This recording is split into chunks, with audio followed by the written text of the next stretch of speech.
नमस्कार, आप देख रहे हैं अपने उत्तराखंड और मैं हूं आप सभी के साथ आरती। तो चलिए बुलेटिन की शुरुआत कर लेते हैं आज की बड़ी खबर के साथ। उत्तराखंड के मुख्यमंत्री पुष्कर सिंह धामी ने लोकसभा चुनाव के पहले चरण में उत्तराखंड में कम मतदान प्रतिशत पर कहा कि बड़े अंतर से हम उत्तराखंड की 5 सीटें जीतेंगे। उत्तराखंड में चुनाव एक तरफा था, दूसरे पक्ष को मत देने वाले मतदाता कम आए। हमारे सभी मतदाताओं ने मतदान किया है।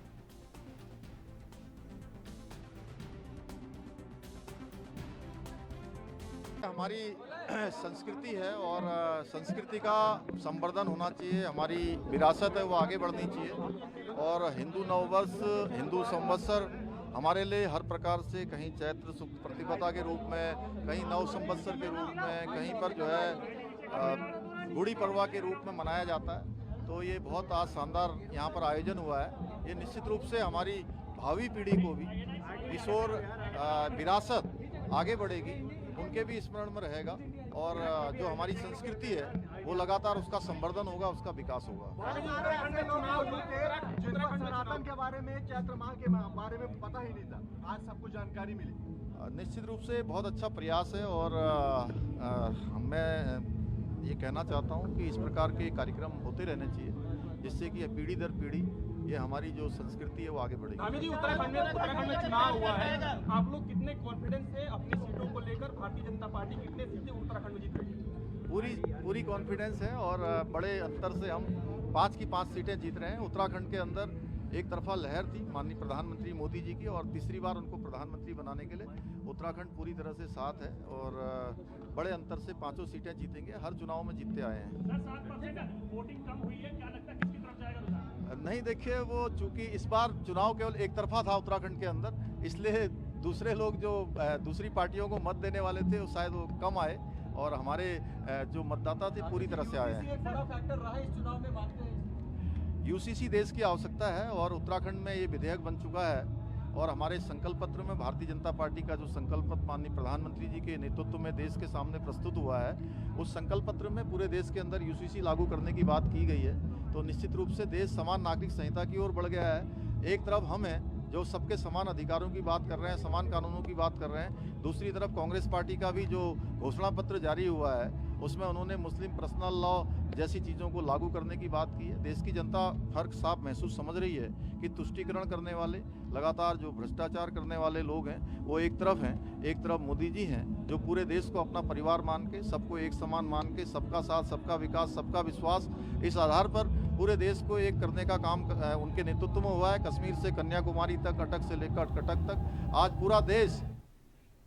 वरिष्ठ कांग्रेसी नेता एवं सीतारागंज के नर्मतान चेयरमैन हरीश दुबे ने अपने कार्यकाल पर पत्रकारों से वार्ता करते हुए कहा कि वोट प्रतिशत कम होने से सत्ताधारियों को नुकसान उठाना पड़ेगा। इसके अलावा कांग्रेस पार्टी महंगाई, बेरोजगारी, परीक्षा में पेपर लीक जैसे मुद्दों के साथ जनता के बीच थी और इसका सीधा फायदा कांग्रेस पार्टी को होगा। इतना ही नहीं, अतिक्रमण के नाम पर लोगों के घर उजाड़ने का काम किया गया, इससे भी जनता नाराज दिखाई दी और ऐसे में मतदाता है भाजपा को हराने के लिए वोट डालने पहुंचे थे। ऐसे में कांग्रेस को फायदा जरूर होगा और पार्टी सत्ता में पुनः वापस करेगी।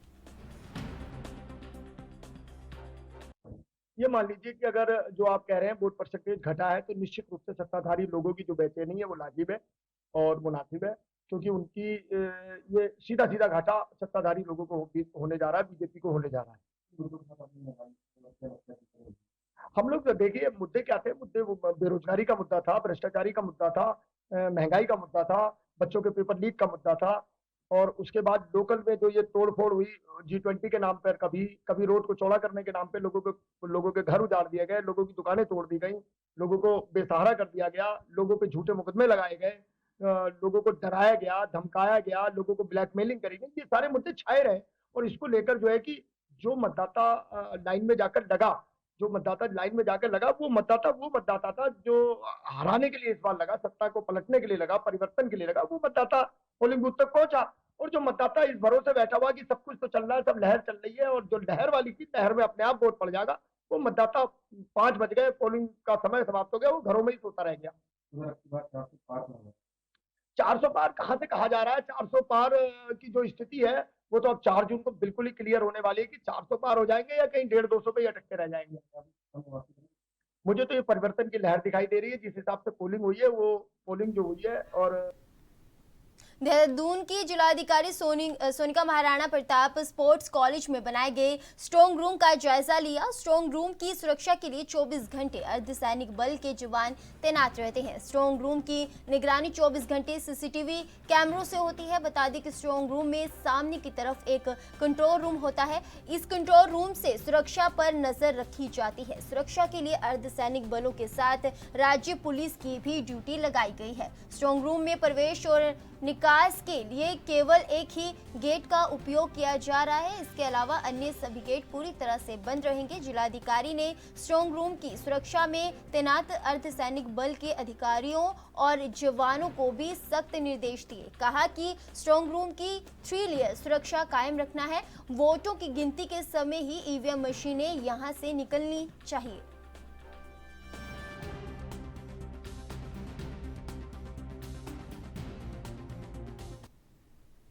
उत्तराखंड बीजेपी के प्रदेश अध्यक्ष महेंद्र भट्ट ने लोकसभा चुनाव में मतदान के लिए मतदाताओं का आभार जताया। उन्होंने कहा कि भाजपा का मतदाता अपने आप घरों से निकलकर वोटिंग के लिए निकला। इस चुनाव में विपक्ष का कोई स्पर्धा नहीं था, इसलिए ही कम मतदान हुआ है। हालांकि बीजेपी अध्यक्ष ने कम मतदान के लिए चिंता भी जाहिर की है और इसके लिए चुनाव आयोग को ठोस नीति बनाने और मतदान अनिवार्य करने का भी सुझाव दिया है। बीजेपी अध्यक्ष ने यह भी कहा कि मतदाताओं ने प्रधानमंत्री के विकास कार्यों पर अपनी मोहर लगाई है।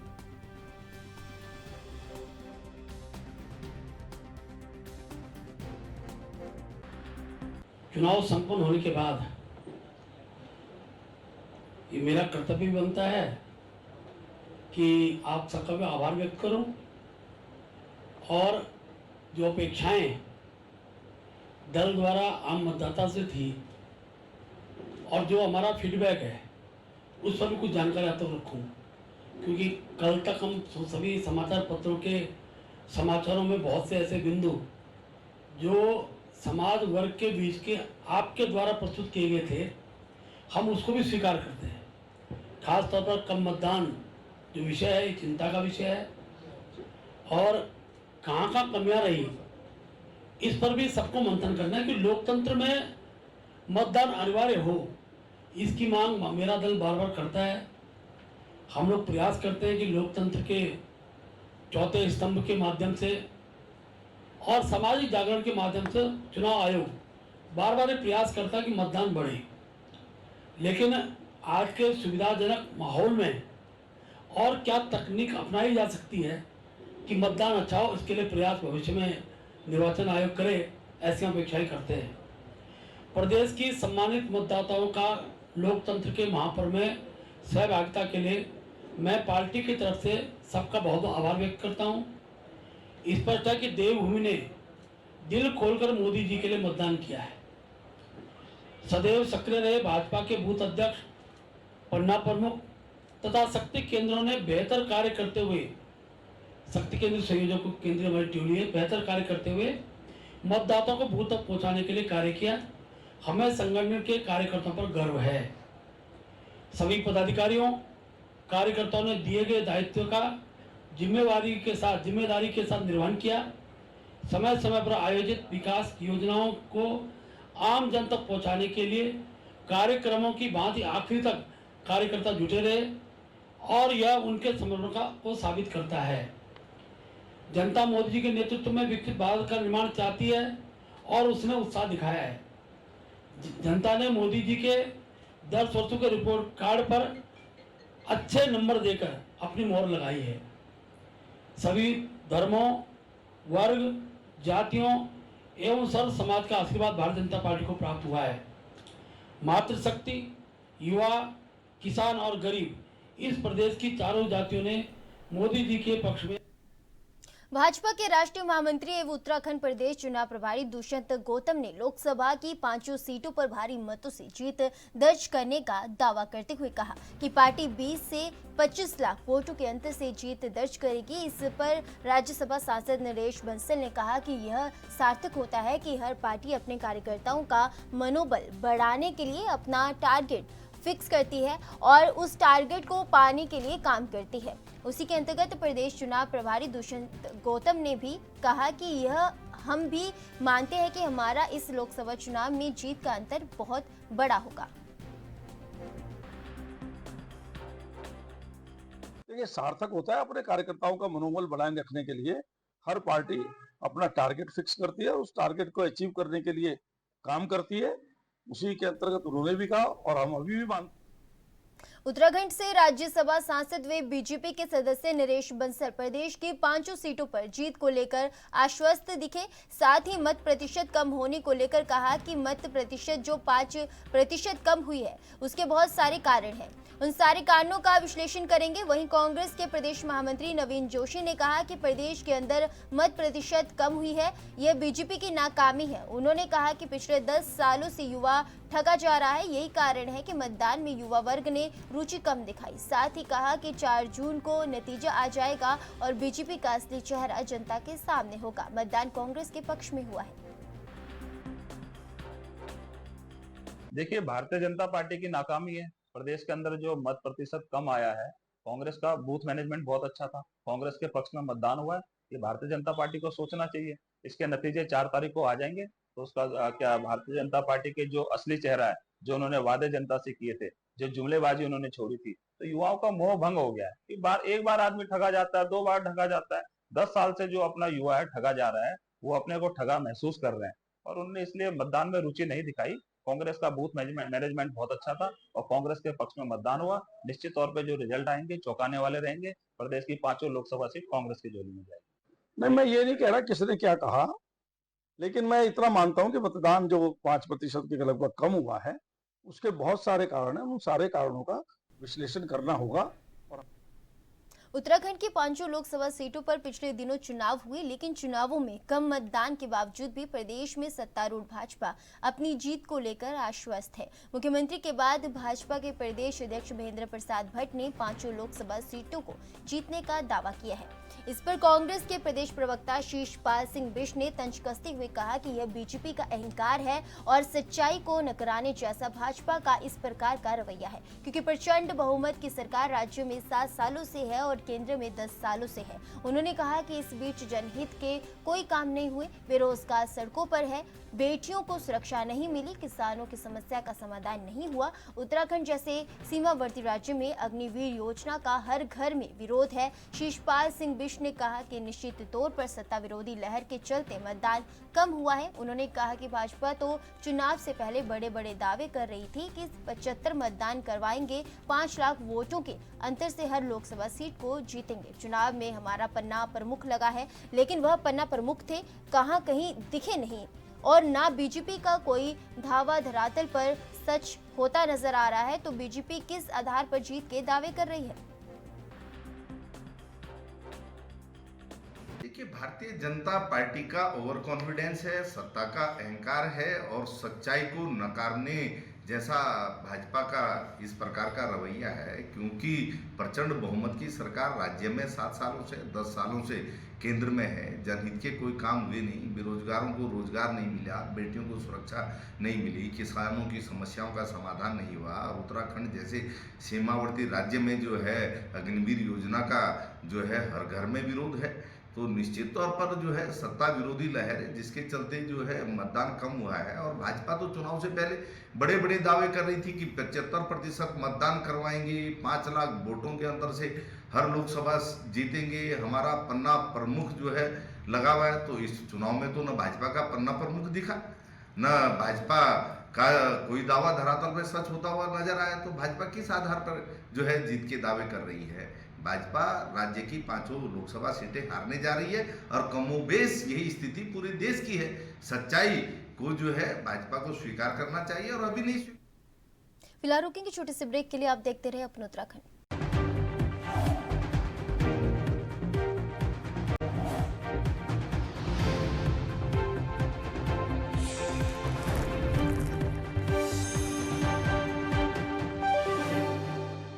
ब्रेक के बाद एक बार फिर आप सभी का स्वागत है। कांग्रेस के प्रदेश प्रवक्ता शीशपाल सिंह बिष्ट ने कहा कि पार्टी में जिन लोगों की उपयोगिता नहीं है, जो लगातार पार्टी में काम नहीं कर रहे हैं, ऐसे लोग अगर पार्टी छोड़कर जा रहे हैं तो चले जाए, इससे पार्टी को कोई परेशानी नहीं है।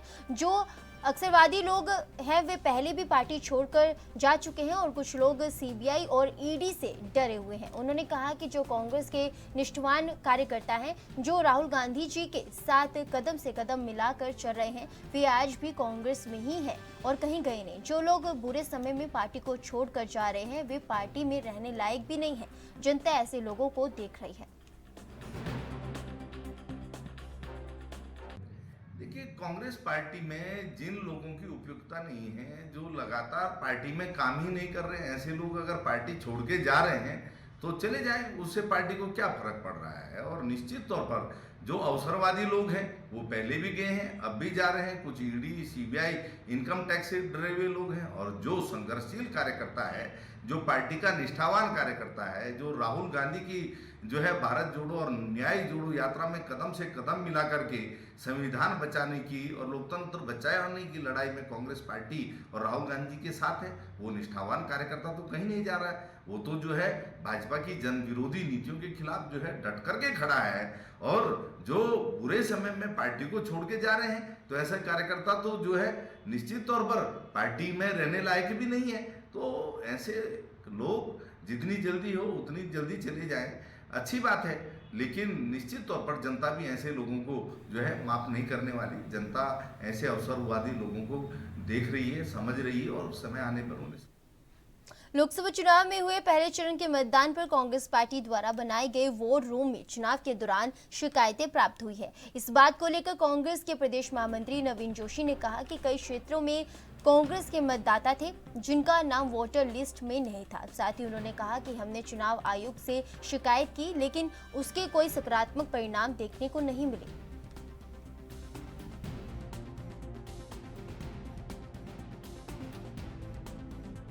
हाँ, निश्चित तौर से बहुत शिकायतें हमारी कंट्रोल रूम को मिली हैं। उसमें कई ऐसे क्षेत्र थे जो कांग्रेस के मतदाता थे, उनका वोटर लिस्ट में नाम था। अधिकारियों को, पीठासीन अधिकारियों को उन्होंने दिखाया, उनकी जो ऐप है उसमें भी उनका नाम था, लेकिन उनको वोट देने से वंचित कर दिया गया। कई ऐसी शिकायतें हुई। हमने चुनाव आयोग से भी शिकायत करी, लेकिन उसमें चुनाव आयोग की ओर से कोई सकारात्मक रिजल्ट हमको नहीं मिले। लेकिन बावजूद उसके कांग्रेस के पक्ष में बहुत अच्छा मतदान हुआ है। और चुनाव अगर हम कहें कि पारदर्शिता से किया गया है, तो वो ऐसा नहीं हुआ। चुनाव आयोग को जो हमने जितनी भी शिकायतें करी थी, एक पे भी संज्ञान नहीं लिया गया।